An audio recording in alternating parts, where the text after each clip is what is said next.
before the Spanish set foot on the Isthmus of Panama, a myriad of indigenous tribes had already made this land their home.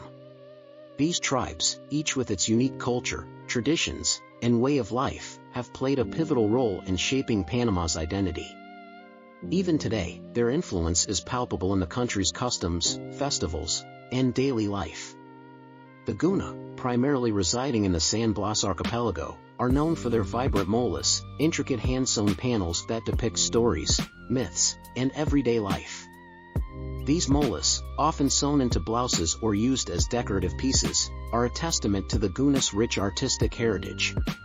The Guna have fiercely protected their autonomy, with the Guna-Yala region being a semi-autonomous zone. Their connection to the land and sea is profound, with many of their customs and rituals centered around nature. Deep in the Darien rainforest, the Emberá people continue to live in harmony with nature.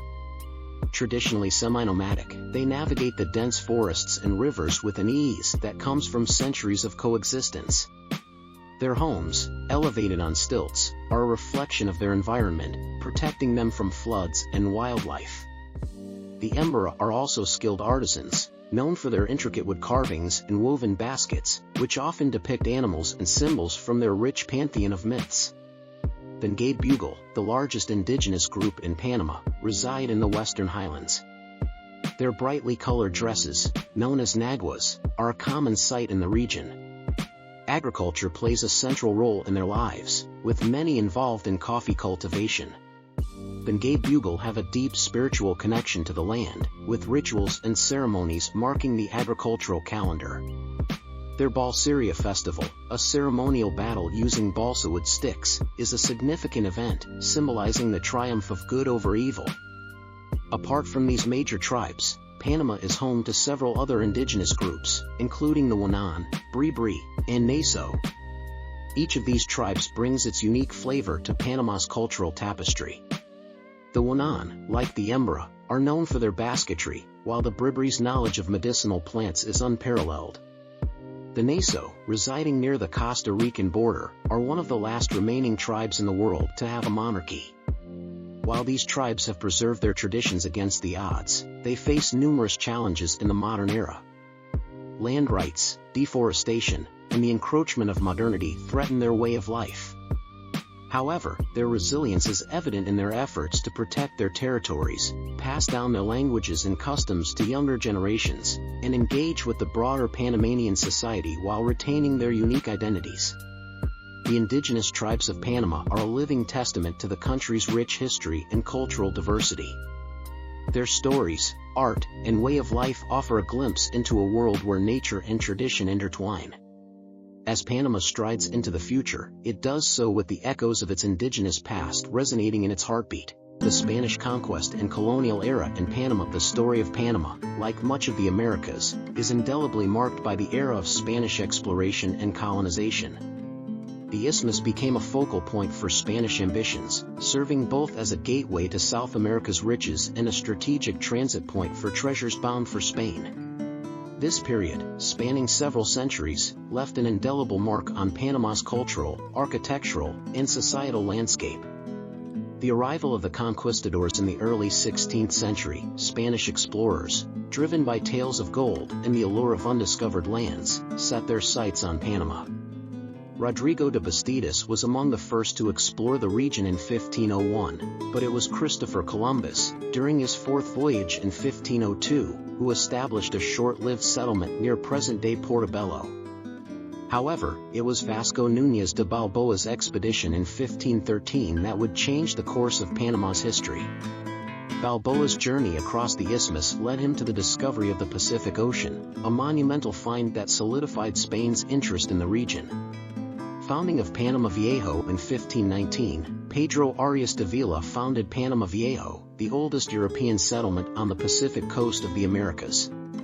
Strategically located, it quickly became a vital transit point for Spanish expeditions and a hub for the storage and shipment of Incan gold and other treasures.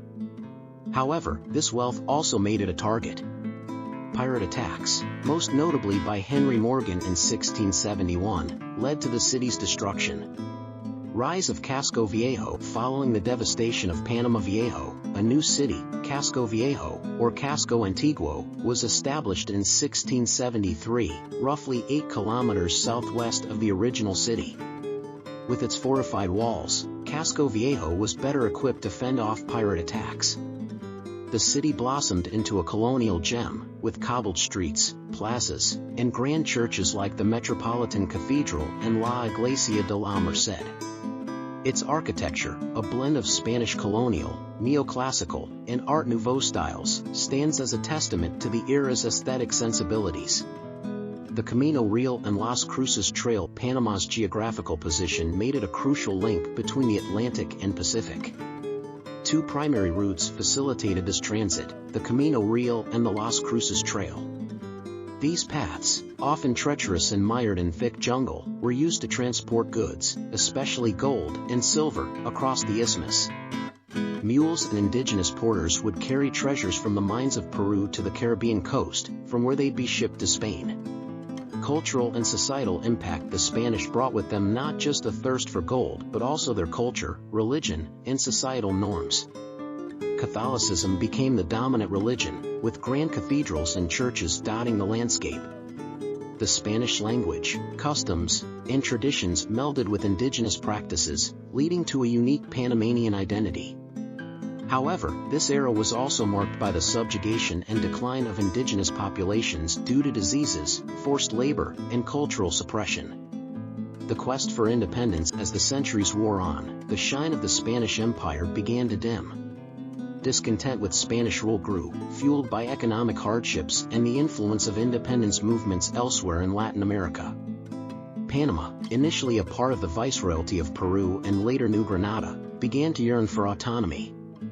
This culminated in the early 19th century when movements for independence gained momentum, eventually leading to Panama's separation from Spain in 1821. The Spanish Conquest and Colonial era indubitably shaped Panama's destiny. From its cities and architecture to its very societal fabric, the echoes of this period are evident even today. As Panama looks to the future, it does so with a deep understanding of its past, a past where the ambitions of an empire met the resilience of a land and its people. The winds of change that swept across Latin America in the early 19th century, toppling Spanish colonial rule in nation after nation, did not spare Panama. The isthmus, which had for centuries been a vital transit point for Spanish treasures, began to rumble with the sounds of dissent and aspirations for sovereignty. By the early 1800s, the Spanish Empire was showing signs of strain. Economic hardships, coupled with the rise of Enlightenment ideals and the influence of the American and French revolutions, had ignited a fervor for independence across its colonies. In Panama, the seeds of discontent were sown by both external influences and internal grievances against Spanish administrative and economic policies. On November 10, 1821, an event known as the Primer Grito de Independencia, First Cry of Independence, took place in the small town of La Villa de los Santos. Led by prominent figures like Segundo Villarreal, the town declared its separation from Spain, setting off a chain reaction across the isthmus. This uprising was not a violent revolt but rather a peaceful assertion of autonomy, driven by the realization that the Spanish crown, weakened by wars in Europe, could no longer maintain its grip on its vast empire. Panama's separation from Spain was formalized on November 28, 1821, when the region declared its independence.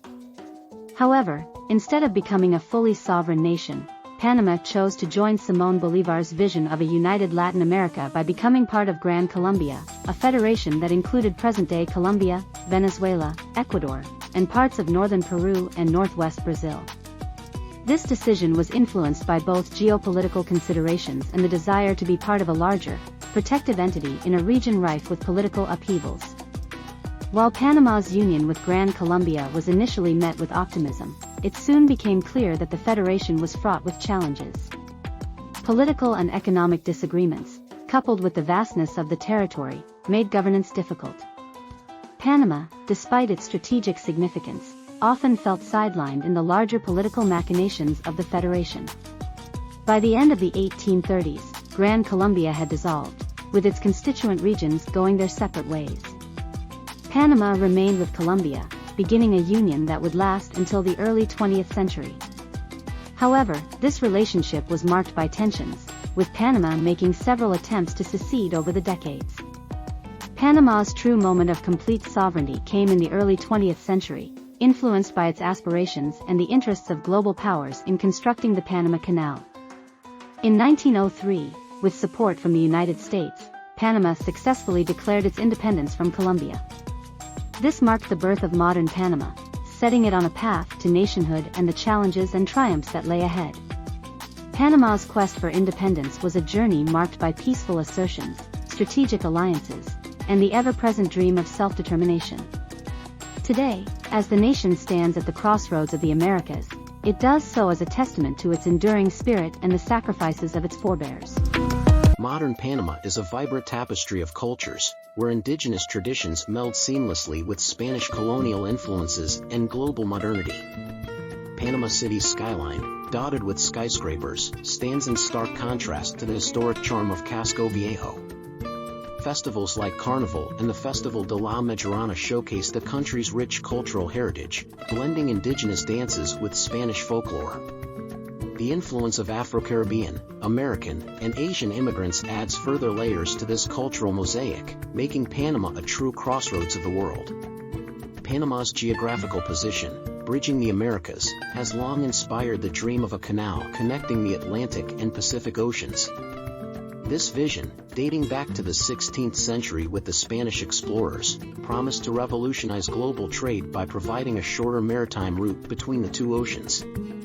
The first serious attempt to realize this dream was in the late 19th century by the French, led by Ferdinand de Lesseps, the architect of the Suez Canal. However, the project was plagued by engineering challenges, tropical diseases, and financial constraints, leading to its eventual abandonment. The torch was then passed to the United States in the early 20th century. Under the leadership of engineers like John F. Stevens and George W. Goethals, and with significant advancements in construction techniques and disease control, the dream finally materialized. In 1914, the Panama Canal, a 50-mile engineering marvel, was inaugurated. Beyond its engineering feat, the canal reshaped global trade dynamics, cementing Panama's position as a global crossroads. However, it also brought challenges, including territorial disputes and the struggle for control between the U.S. and Panama. It wasn't until the end of the 20th century that Panama gained full sovereignty over the canal, marking a new chapter in its storied history. Today, the Panama Canal stands as a testament to human ingenuity, perseverance, and the timeless aspiration to bridge divides and connect the world. Panamanian cuisine is a delightful blend of flavors, reflecting its diverse cultural heritage. Indigenous roots bring ingredients like corn, yucca, and plantains. Spanish influences introduce techniques and dishes like ropa vieja and arroz con pollo. Afro-Caribbean flavors infuse the coastal regions, with dishes like sancocho and coconut rice. Street food is a staple, with empanadas, hojaldras, and caramanolas being popular choices. Seafood, given Panama's extensive coastline, is central to the diet. The ceviche from the Mercado de Mariscos in Panama City is a must-try. Modern Panamanian cuisine is seeing a resurgence, with chefs blending traditional ingredients with international techniques, creating a gourmet fusion that's gaining global recognition. The Panama Canal, life along the waterway. The Panama Canal, an engineering marvel, is more than just a conduit for ships, it's a lifeline for communities and an economic powerhouse. Towns like Balboa, Gamboa, and Colon have histories intertwined with the canal's construction and operation. These communities, once melting pots of nationalities brought in for canal construction, have evolved unique identities. The canal has also birthed an ecosystem around it. The lush rainforests surrounding the waterway are teeming with biodiversity, making it a hotspot for ecotourism. The Gatun Lake, formed as a part of the canal, is a hub for water sports and fishing. However, the canal's significance isn't just recreational. It's a major employer, with thousands involved in its operations, maintenance, and associated industries. The expansion of the canal, completed in 2016, attests to its evolving role in global trade and its adaptability to changing maritime needs.